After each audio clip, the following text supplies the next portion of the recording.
Sometimes an ingredient has a lot of myths and controversy around it. And today on WTF, we're going to look at monosodium glutamate, or as it's more commonly known, MSG, and how you can make everything delicious from cheese dusted popcorn to a chicken sandwich that is possibly the best in the world.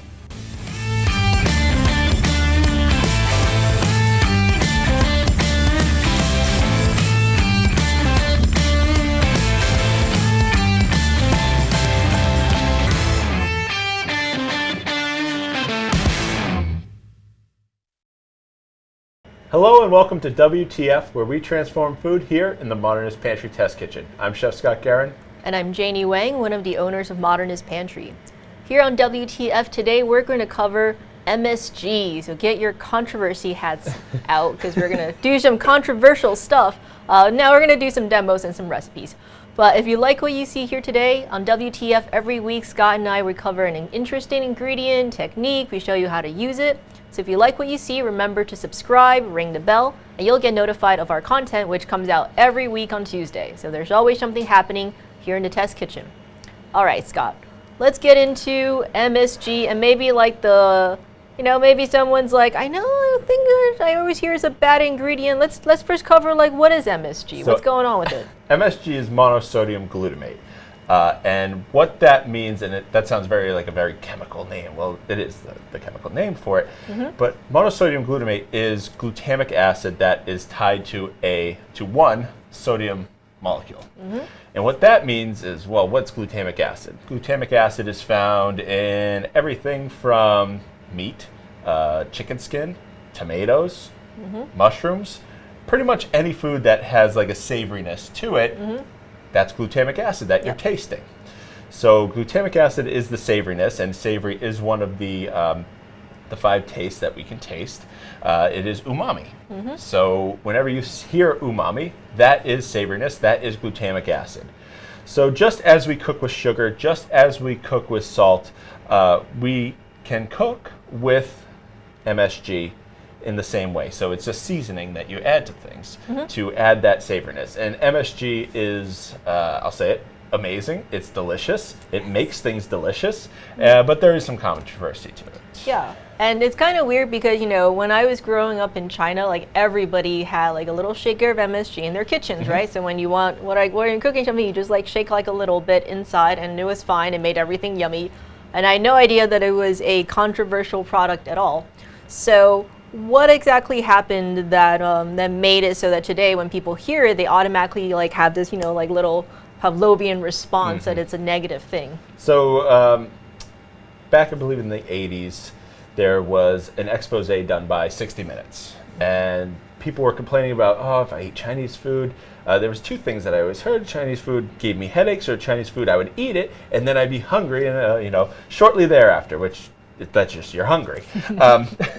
MSG has nothing to do with that, but it also has nothing to do with the headaches that you would get. But what they said was they implied, they never said outright that MSG caused anything. Mm-hmm. They implied that, all these places use MSG, so that could, and that's the key word, could be the cause. Mm-hmm. But there's been many blind studies where people are fed food with MSG and without the exact same thing, and it's a placebo effect now. If you have MSG, you go, that's how I got the headache. But people also eat tons and tons of food all day long that has MSG in it, mm-hmm. Or just has glutamic acid in it, because mm-hmm. tying something to a sodium molecule, you've eaten salt, you've eaten something that's umami, who has glutamic acid. Those haven't caused anything, and just tying them together isn't going to cause a headache. But if you've ever had anything that comes in a bag that's chip form, generally there's some MSG on that. You can read it on the label. It's just called monosodium glutamate, so people don't equate it to MSG, which is the 3-letter initialism that is demonized lately. Yeah.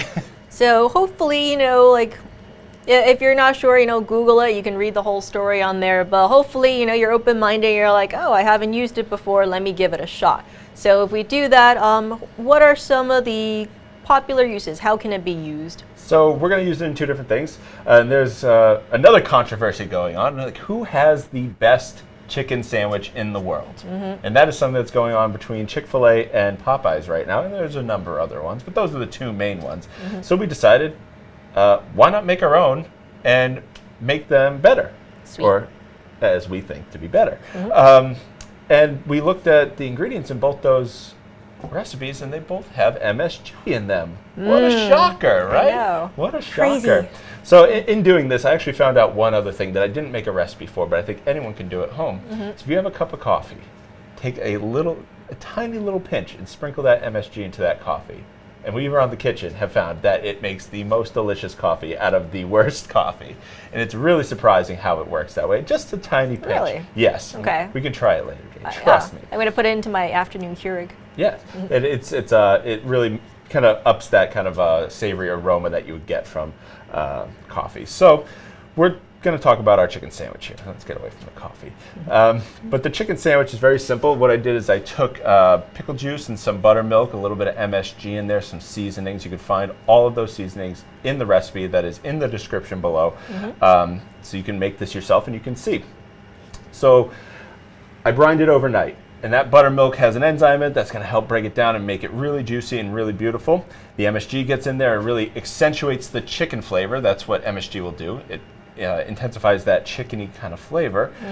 So I'm going to put it in, before I do that, little trick about fried foods, especially fried chicken, is I have a little bit of the brine here and I'm going to add it to my breading. So when I put it in here and I mix it up, you'll notice that it starts making, and this was found out in the South by making a lot of fried chicken, and after a while the later ones would come out a lot nicer and a lot crispier because all these little bits of the batter in the brine turned into the flaky bits that are on the outside. So I took about 1/4 cup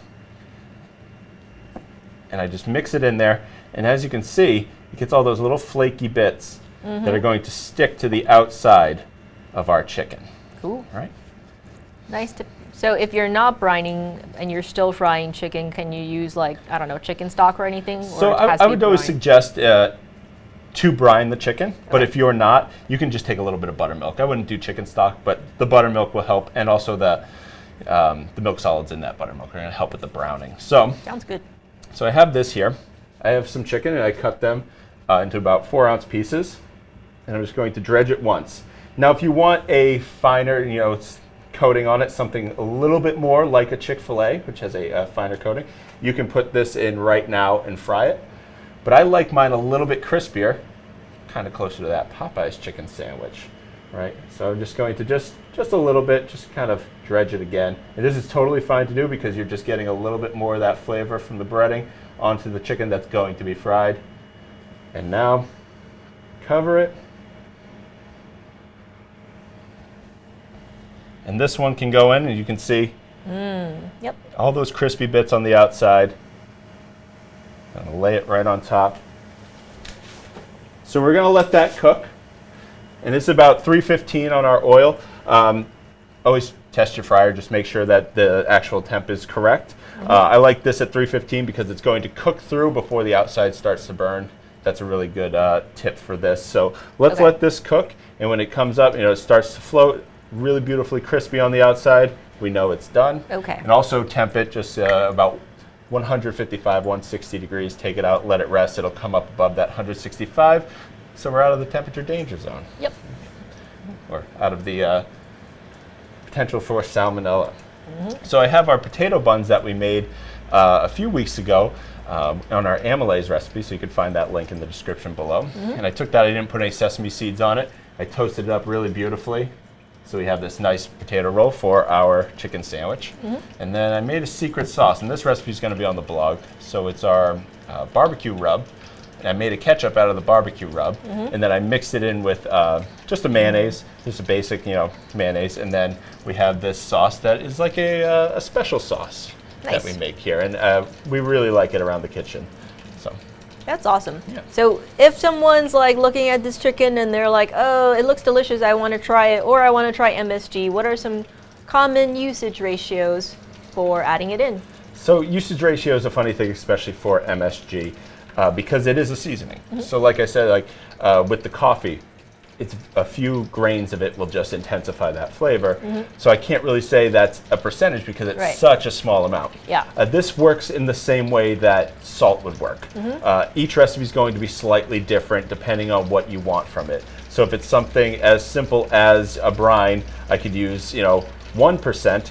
But if I want something so small, just to add a bit more savoriness to it, it could be as low as 0.01%. Right. So this is really up to taste. This is a tasted ratio. So you don't have to say, I can only use 1% of MSG, because you're going to make a lot of things a bit too savory and a bit too salty by doing that. So I would definitely taste it, try it out. You can just put a little bit into something and you'll be able to see, just like salt. If you taste something and go, oh, it needs more salt. You can taste something and say, oh, I wish this was more savory. I wish it had a rounder flavor. And that's what this helps with. Yeah, so less is more, right? Like generally speaking with MSG. Because I do remember, on the few occasions when when my parents overdid it, you can really taste that. But that's really overdoing it. So start with less. Yeah. Yeah, you can do that with anything too. Too much sugar, too much salt, too much umami, too much MSG, you'll know. Yeah. All right, so are we going to wait for this to finish, or are we going to talk about this? We're going to give this a little bit more time. We can talk about the popcorn. Sounds good. What's up with the popcorn? So this is like a traditional bagged popcorn that you would get with that kind of cheesy flavor on the outside. We took a lot of our ingredients here and we mixed them together, and we wanted to make, mimic something that is like one of those bagged treats. Okay. So we took some yogurt powder, some of our cheese powder. We did drizzle a little bit of butter on there for your health, right? So, and then we added a bit of MSG, which kind of just brings all those together. So those all have their benefits, but when you add that MSG, it really makes a nice round, beautiful kind of cheesy flavor, and then you can just sprinkle it on popcorn that you make at home. Okay, and if cool. you want to, there is some on there, but if you want to, you can sprinkle some a little bit on the top. Are we doing like a generous sprinkle or like a light-handed sprinkle? Just a light-handed sprinkle for now, and if you want more, you can always add more. There we go. The great thing about this is you can then put it into a shaker. As long as it's sealed up, then you can put it into your cabinet and you can shake it on whatever you want, as long as you want it to be super cheesy and really nice. And there's a bit of citric acid in there to kind of brighten up that cheesy pop. So this is really nice. So you're going to get this recipe on the blog as well. I love it. It is like kind of buttery, cheesy, tangy, savory. It's got like a little bit of everything. So absolutely delicious. So just testing this out now, seeing where we're at. I think we're good on our chicken. Cool. As you can see, it's beautifully crispy. And one little trick, and we may actually cover this ingredient coming up, is batter bind. I put a little bit of batter bind in with the brine, and what that's going to help do is keep that breading stuck to the outside of our chicken. So it's really going to help, and we should talk about it in an episode coming up. Okay. We'll talk about batter bind and just how well it holds on to the batter for things, so it doesn't blow out or pop off or anything like that. I think if you're watching this and that episode hasn't come out, you can check out our frying episode. So there's a little bit of batter bind in there, but I think you're right. We'll do something totally separate on that. Okay. Yeah. So I have my chicken. It's got to just drip off a little excess oil. That's totally fine. Just rest it on this. Janie, do you want the sauce, or you maybe want to put the sauce on the side for this? Because this, traditionally, a little bit of butter and a few pickles is what we need. But if you want to put the sauce on, we could do a little bit of sauce. You went through the trouble of making the sauce. We'll have the sauce, I love the sauce. So. Yeah. Oh, lost the pickle there. So one thing people may ask is, what kind of pickle should I use? Should I use a lacto-ferment, like a home fermented pickle, or should I use a vinegar-based pickle? And what we're doing here today is actually just vinegar-based pickles, and that was in the brine and for the sandwich itself.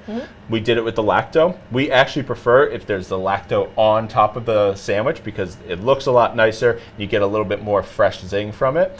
But inside the brine, I really like the vinegar-based pickle, because you get that really kind of intense pickle flavor. So it's up to you. You can do either way. You can do all lacto. You can do all vinegar.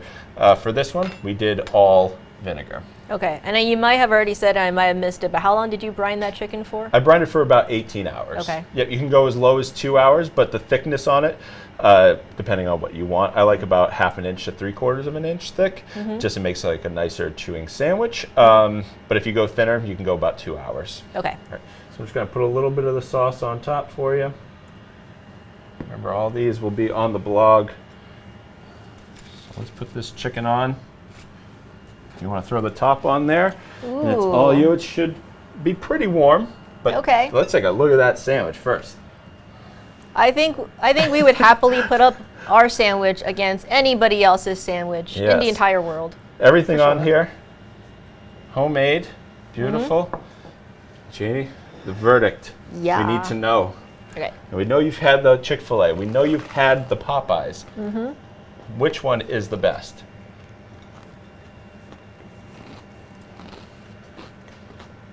Cole's gonna have to cut out my mic with all this chewing. Oh, let's get it. ASMR here on WTF. All the acronyms. Definitely ours, of course. And you know what? That breading was delicious too. Great. Yeah, so the breading also has MSG in it as well. Yeah, so I love that breading. the pickly flavor comes out the whole way. Yep. Oh, it's so good. I can't wait to eat the rest of for this. lunch. I said earlier I wasn't going to eat the entire bun, but I lied. I will eat the entire bun. So yeah, maybe just a quick recap on MSG. It was given a bad name, but I think we as cooks, chefs, food enthusiasts, to try and take it out of the trash and try and use it because it makes things delicious. Yes, and we here on WTF and Modernist Pantry, we're very fact-based, and I think it kind of rubs us the wrong way when people just say things are bad because people say it is, but nothing to back it up. So give it a shot, get all the recipes, all the episodes, learn how to make all this stuff. And however you feel about it, leave your comments in the description below, and we look forward to hearing from you. So from here in the Modernist Pantry Test Kitchen, I'm Janie Wang. And I'm Scott Guerin.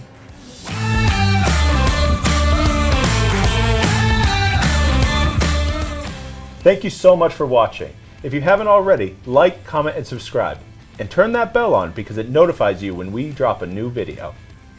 If you like any of today's recipes, go to blog.modernistpantry.com. There you'll find recipes, Ask a Chefs, and tips and tricks, and more. And if you have a friend who you think would like this video, share it with them. And to get any of these great ingredients, just go to our website, www.modernistpantry.com. And until next time, we'll be here in the Test Kitchen, helping you create memorable and magical experiences.